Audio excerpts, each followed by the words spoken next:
KDR scene అనే వ్యక్తి చేసిన ఈ ఫ్యూచర్ సిటీ వెంచర్లో అమిత్సాపూర్ విలేజ్ భూత్పూర్ మండలంలో 215 survey number 220 survey number by బిఎన్సిలో చేసిన వెంచర్లో మేము దాదాపు 700 మంది బాధితులు ఉన్నాం. లాస్ట్ 2008 సంవత్సరం నుంచి ఇది లేఅవుట్ స్టార్ట్ అయింది. ఇందులో మేమందరం ఫ్లాట్లు కొన్నాం. ఆ తర్వాత ఏమైతే లాస్ట్ 4 ఇయర్స్ నుంచి ఇక్కడ మేమైతే ఫ్లాట్లు కొన్నామో అక్కడ మా ఫ్లాట్లకు సంబంధించిన హద్దులు చెరపగొట్టి మమ్మల్ని డిస్టర్బ్ చేస్తున్నారు. మమ్మల్ని పొజిషన్ దగ్గరికి రానివ్వట్లేదు. దీనికి సంబంధించి మేము ప్రజావాణిలో కలెక్టర్ గారికి వినతి పత్రం ఇచ్చాము. ఈ సమస్యకు సొల్యూషన్ చేయమని వాళ్ళు కూడా సానుకూలంగా స్పందించారు. దీనికి సంబంధించి ఈ వెంచర్ యొక్క ఓనర్ అయితే ఎవరు ఉన్నారో కేడీఆర్ సీన్ అనే వ్యక్తి వాళ్ళు వచ్చి ఈ సమస్యను పరిష్కరించగలరని నేను తెలుపుతున్నాను.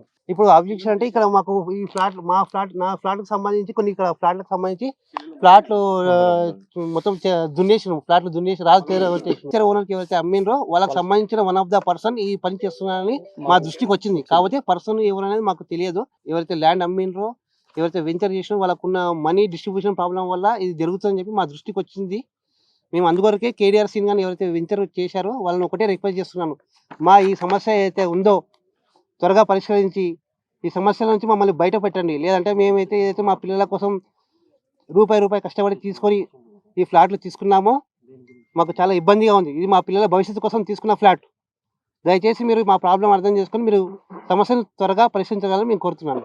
కేడీఆర్ శ్రీను అనే పర్సన్ ఈ వెంచర్ని మనకు ఇంప్లిమెంట్ చేసి మనకు మార్కెటింగ్ చేసి అందరితో అమ్మించాడు. ఇది 2007-8లో రిజిస్ట్రేషన్ అయింది. మేము కొన్నది రీసెంట్గా 2022లో నేను రిజిస్ట్రేషన్ చేయించుకున్నాను.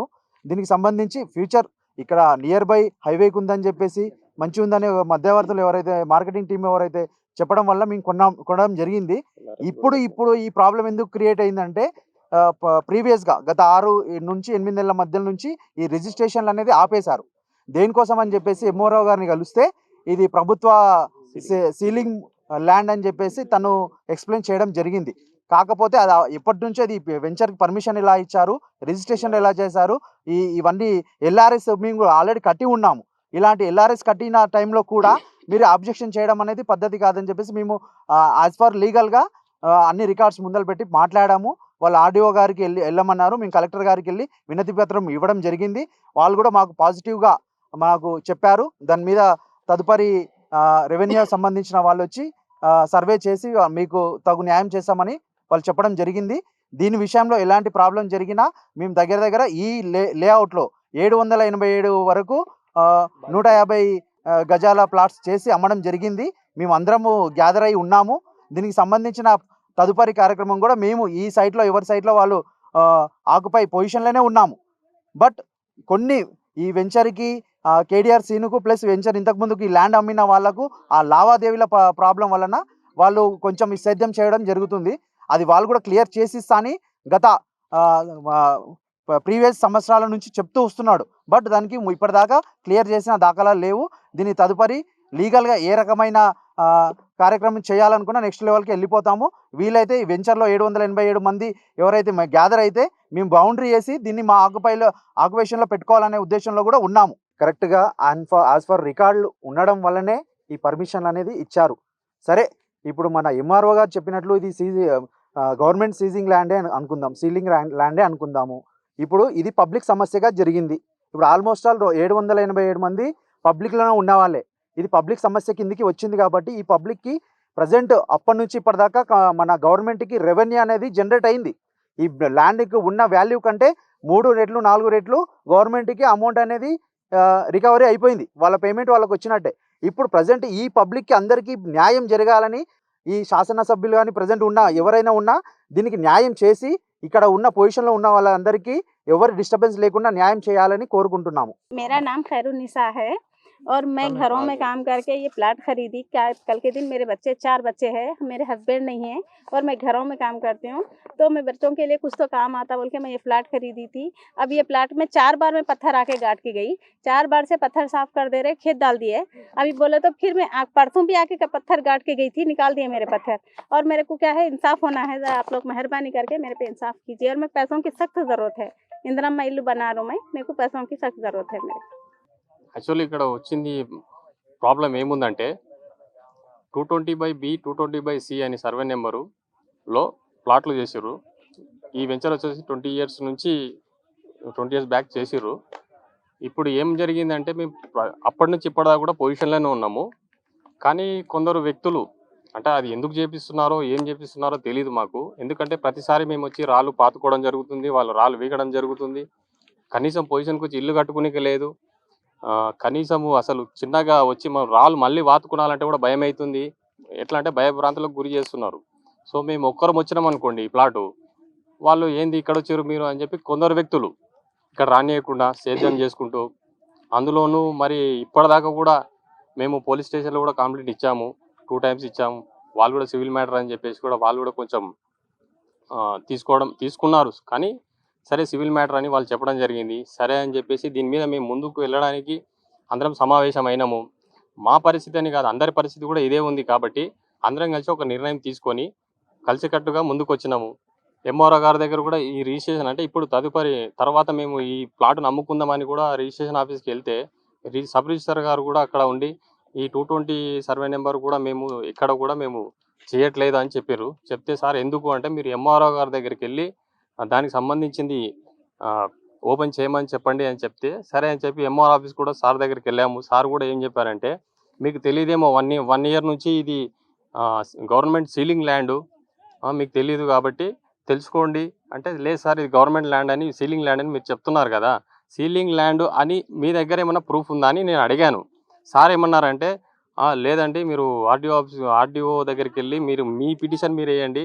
అప్పుడు ఒకవేళ మీ వర్షన్ మీది కరెక్ట్ అయితే మీది, లేదంటే మాదైతే అది అని అక్కడ చెప్పడం జరిగింది.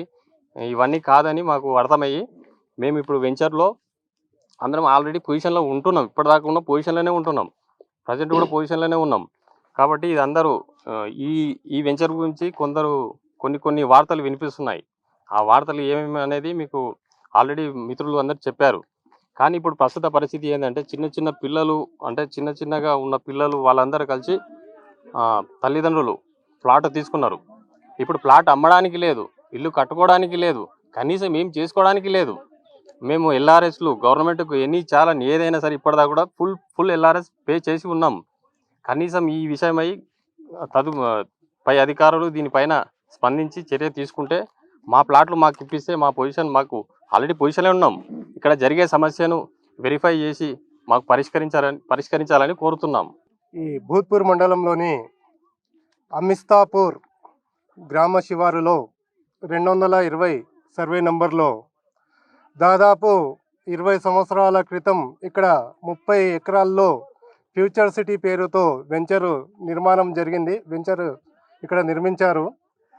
అందులో దాదాపు 2008వ సంవత్సరంలో గ్రామ పంచాయతీ అనుమతి కూడా తీసుకోవడం జరిగింది. గ్రామ పంచాయతీ అనుమతి ఎందుకు ఇచ్చింది?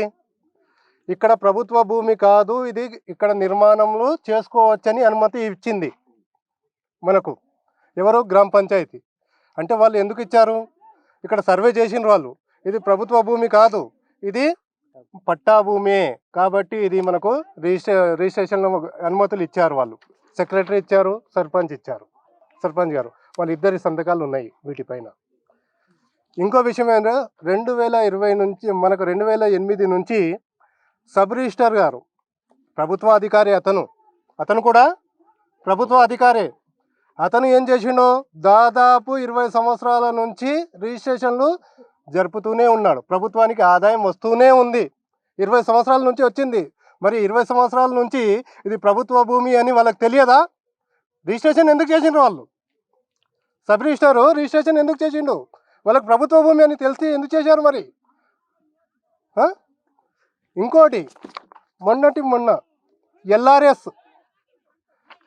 ఎల్ఆర్ఎస్ గురించి ప్రభుత్వము 3 అంటే ఎల్ఆర్ఎస్లో ఇరిగేషన్ శాఖ అధికారులు మరియు రెవెన్యూ శాఖ అధికారులు మరియు మున్సిపల్ అధికారులు.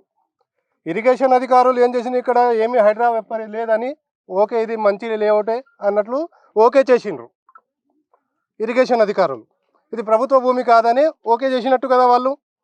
రెండోది రెవెన్యూ అధికారి ఇప్పుడున్న ఎంఆర్ఓ గారు ఎవరైతే ప్రజెంట్ ఉన్నారో వాళ్ళే ఇది ప్రభుత్వ భూమి కాదు ఇది అని వాళ్ళు కూడా చూసి క్షుణ్ణంగా పరిశీలించి వాళ్ళు ఏం చేసిండ్రు, ప్రభుత్వ భూమి కాదని ఎల్ఆర్ఎస్కి ఓకే చెప్పిండ్రు.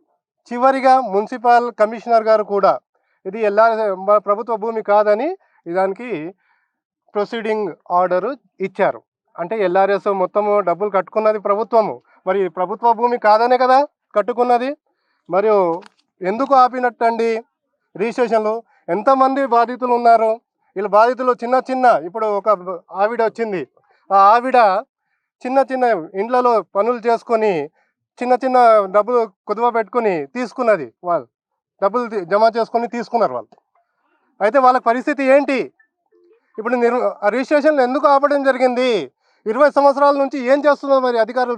20 సంవత్సరాల నుంచి ప్రభుత్వ భూమి అయినప్పుడు ఎందుకు ఆపలేదు 20 సంవత్సరాలు? ఎంఆర్ఓ గారు, రెవెన్యూ అధికారులు ఏం చేశారు? మున్సిపల్ అధికారులు ఏం చేశారు? మరి ఎందుకు ఇచ్చారు ఈ పర్మిషన్? ఎల్ఆర్ఎస్ గురించి ఎందుకు ఇవ్వడం జరిగింది? ఇది ఎందుకు కాపారు? వెంటనే వీళ్ళకు న్యాయం చేయాలి. కలెక్టర్ గారు, ఇక్కడ లోకల్ శాసనసభ్యులు మధుసూదన్ రెడ్డి గారు, అందరూ వీళ్ళు వారి యొక్క జోక్యం చేసుకొని త్వరగా ఈ సమస్యకు పరిష్కారం చేయాలి అనేది నా యొక్క మనవి. ఇప్పుడు ఇది 780 మంది కుటుంబాల సమస్య. ఇది 700 కుటుంబాలకు సత్వర న్యాయం జరగాలి. దాని గురించి ప్రభుత్వం అడుగులు వేయాలి.